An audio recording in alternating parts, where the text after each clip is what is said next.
Hey guys, what is going on? It is Chris here, and yes, we are finally back. We had a little bit of a stoppage, as we all know, for stuff that happened outside of basketball, but we are back at it here today.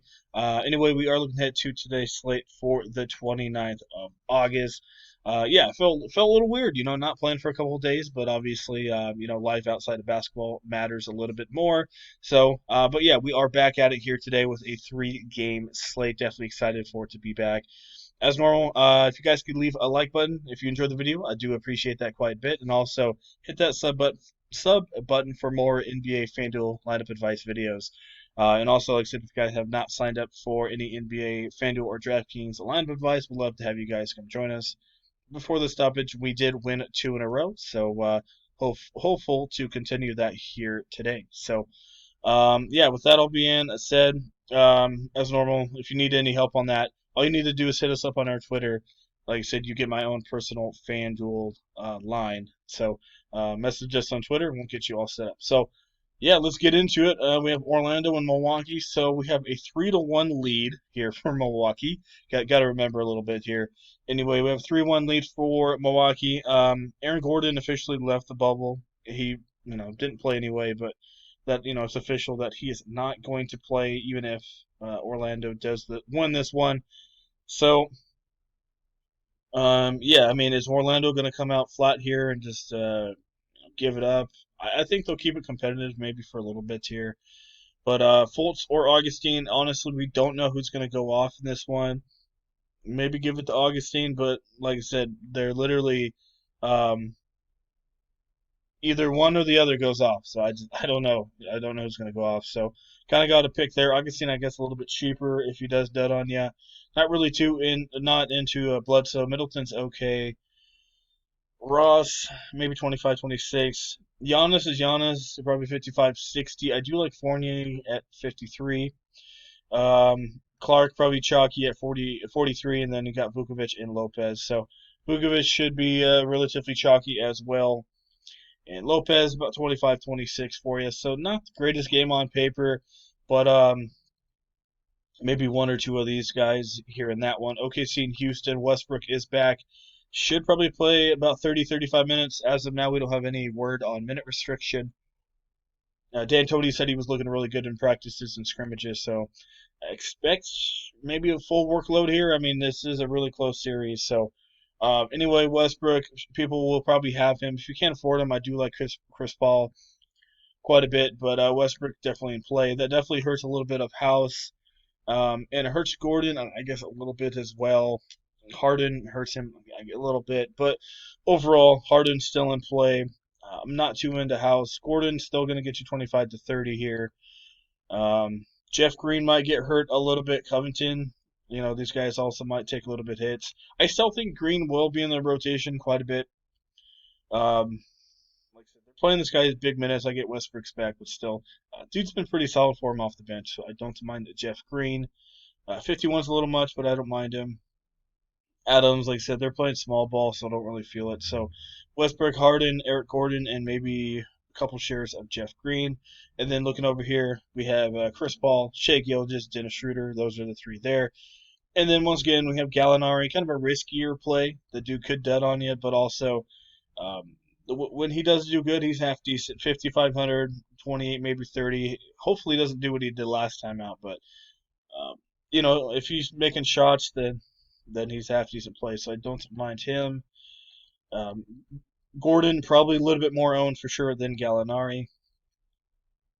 Portland Lakers, so as we know, Lillard is out. He left the bubble, so Simons may start. I'm not 100% sure, but when this guy did start earlier in the year when Lillard was out, he was half decent. He really wasn't bad. He had a couple good games when he gets over 25, 30 minutes, as you see here. So don't mind him. He can shoot a couple threes as well. And plus Lillard being out, that's quite a bit of usage rate for the other guys to absorb. So call him.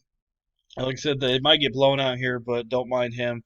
Gary Trent, solid, should get some ownership as well, but don't mind him either. LeBron, 45, 50, not high on my radar, but you can look at him. Carmelo could be half decent. Mario Hezonja could get some run here. They gave him a little bit of run last time out. Only played 19 minutes, but could get you 23, 24 minutes, depending on if it's blowout or not. He's only 4,200, so could be worth a look. There's not a lot of good value out here today. Next, we got Davis. Not bad. There's not a lot of power forwards out there, so you're kind of forced to go there. Unless you want to go like Jeff Green, Kyle Kuzma, or Kyle Kuzma Clark combo, you could definitely do that. Yeah, this one should be a blowout, so I definitely could see the Lakers resting most of their guys in the fourth quarter, so Kuz could get a little bit more run. Nurk did half decent without Lillard, but 7,800, I don't know, only played 27 minutes in a blowout. You can look at him, but I think Portland mostly knows they're done for. So don't know how much heart they're really going to put out there today. Whiteside, you could look at him. I just don't like the dude starting. I just don't like it at all. If he comes off the bench, I like him, but don't see that happening. I don't mind Howard if he gets a little bit of run. He had one good game last time out, but could get a couple extra minutes off the bench. But yeah, overall, it's not a lot of value out there. So right away, you can go Westbrook or Paul. It's up to you. You can go Simons if you're not feeling safe about him, which he could suck. He definitely could. You could go Augustine or Fultz, a little bit safer. And then we got Harden. Don't mind him if you can't get him in there. I mean, McCollum Shea could be solid for you. If you don't want to go McCollum, you could go down to Dennis Schroeder. Don't mind both of those guys. Like I said, if you want to get Harden, definitely have at it. I'm not saying don't go there. It's just going to be hard to get him in there. But yeah, let's say you do go get him in there. Boom, you go that way. I probably wouldn't go Harden Westbrook in the same lineup. I'd probably drop down to Paul, so definitely keep that in mind. Small forward, if you can't get the big dudes, like I said, Eric Gordon, Gallinari, or Gordon, Fournier, these three mixed with them. I don't mind those three.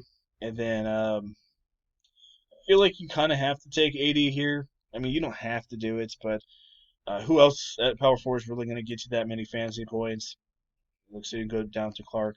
And that gives you 2,800, which definitely is not enough left over. Might have to go down to Paul, and maybe go to Gary Trent as well from Dennis Schroeder or something like that. That gives you a little bit of money left over, 500, something like that. I guess it gives you a 5,500 for a center. Like I said, you can go to Dwight Howard or Tucker or somewhere around that area if you want to. So that's kind of what we're looking at. Should be an interesting slate. We'll have to see how it develops. Right now, like I said, there's just not a lot of value. I mean, there's Simons and Gary Trent, but we'll have to see. But like I said, there's a lot of usage for those guys. You could also drop down from Gallinari to Mario if you want to go that way. So we'll have to see. But I do like Dennis Schroeder over Trent for sure if you have that extra money, if that's the way you want to go. Like I said, Simons, Trent, don't really want them both in the same lineup. Probably one or the other. So you go up to Augustine if you want to from Simons, if you have the money for it. So yeah, that is it. Not much to really look at besides that. Like I said, you don't have to go Davis if you don't want to. If you think Kuzma is going to get a little bit of run, which he could, you can definitely put him in there if you want to. And then that gives you a little bit of money. Go Vukovic, and then maybe spend up somewhere else. So that's what we're looking at. Hopefully, you guys enjoyed the video. Like I said, if you do, leave a like. I do appreciate it, and also hit that sub button for more NBA FanDuel lineup advice videos. And like I said, NBA is going strong, so if you need any help on NBA FanDuel or DraftKings lineup advice, hit us up on Twitter. Would love to have you guys come join us. Like I said, we have a 1 week, 2 week, and a month membership available for you guys. So yeah, just hit us up on our Twitter, and we'll help you guys out. So that is it. Like I said, hope you guys enjoyed the video, and we'll see you guys a little bit later on.